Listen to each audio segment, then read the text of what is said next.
வாழ்க வளமுடன். அனைவருக்கும் ஹோலி பண்டிகை வாழ்த்துக்கள். இந்த ஹோலி பண்டிகையை அரங்க பஞ்சமி அப்படின்னு சொல்லலாம், வசந்த உற்சவம் அப்படின்னு சொல்லலாம். இது இந்து மதத்தில் ரொம்ப பிரபலமான பண்டிகை. இந்த பண்டிகை எல்லா நாடுகள்லையும் வெகு விமர்சனையாக கொண்டாடப்படுது.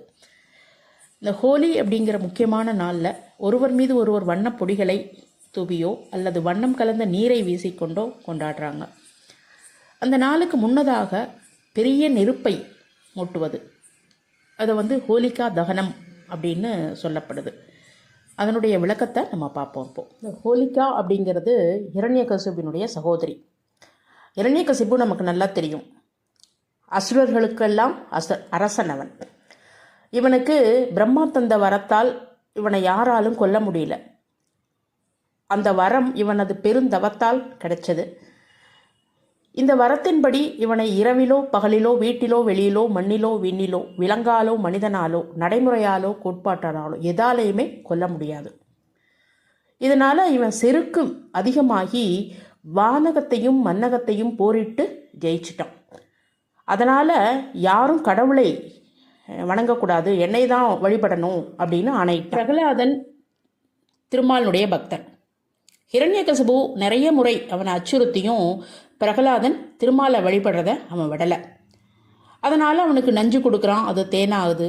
யானையை வச்சு கொல்ல பார்க்குறான், அவன் எந்த காயமும் இல்லாமல் தப்பிச்சிட்றான். பாம்புகளுக்கு இடையில் ஒரு அறையில் தனியாக அவன் அடைச்சி வைக்கிறான், அப்பையும் அவன் உயிர் வாழ்ந்துட்டுருக்கான். அப்போது தன்னுடைய மகனை கொல்வதற்கு இரண்யகசிபு எடுத்த முயற்சிகள் எல்லாமே வேஸ்ட்டாக போச்சு. இப்போ இறுதியாக பிரகலாதனை அவனுடைய தங்கை மடியில் உட்கார வச்சு தீயில எரிச்சொல்லாம் அப்படின்னு சொல்லி, அப்படி பண்ணும்போது என்ன ஆகுது, ஹோலிகாவினுடைய துப்பட்டா பிரகலாதனுக்கு போர்வை மாறி ஆகி அவனை நெருப்பில் இருந்து காப்பாற்றுது. அதில் ஹோலிகா மட்டும் எரிஞ்சு போய்ட்றான். பிரகலாதன் எந்த விதமான காயமும் இன்றி தப்பிச்சுடுறான். இந்த ஹோலிகா பெருந்தீயில தகனம் ஆகிறது தான் ஹோலி பண்டிகையாக கொண்டாடப்படுது.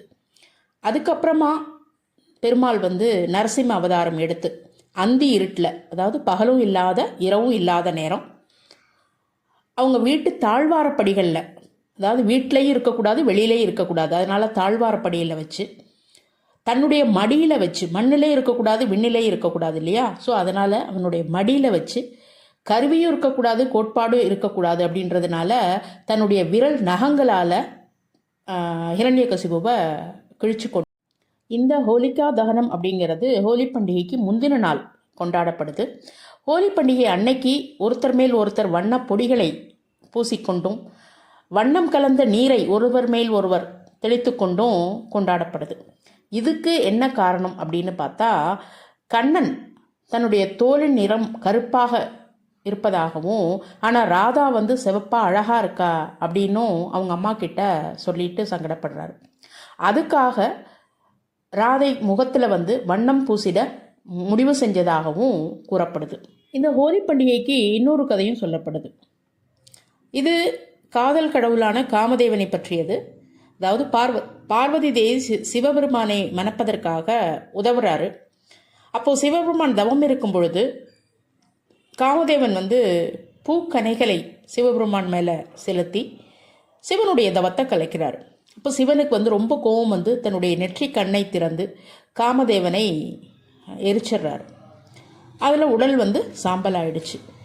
இப்போ இதை பார்த்துட்டு காமதேவனுடைய மனைவி ரதி இருக்காங்க இல்லையா, அவங்க சிவன்கிட்ட வேண்டுறாங்க, எப்படியாவது எனக்கு உயிர் அவருக்கு உயிர் கொடுங்க அப்படின்ட்டு. அப்போ அதை கேட்டுட்டு உணர்வு வழியாக மட்டுமே அன்பை செலுத்துகிற மாதிரியும், ஆனால் உடல் வழியாக காமத்தை வெளிப்படுத்த முடியாத அருவ உருவத்தை அவருக்கு உருவாக்கி கொடுக்குறார்.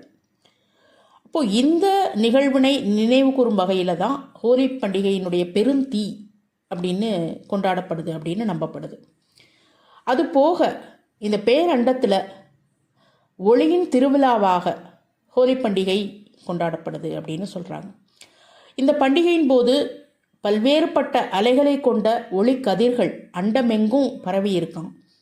இதனால் பல்வேறு வண்ணங்கள் தோன்றி அந்த சூழ்நிலையில் உள்ள தனிமப் பொருட்கள் செயல்பாட்டிற்கு ஊட்டமும் முழுமையும் கொடுக்கிறதா சொல்லப்படுது. ஆக இவ்வளவு சிறப்பு வாய்ந்த ஹோலி பண்டிகையை அனைவரும் சிறப்பாக கொண்டாடி மகிழ்வோம். வாழ்க வளமுடன்.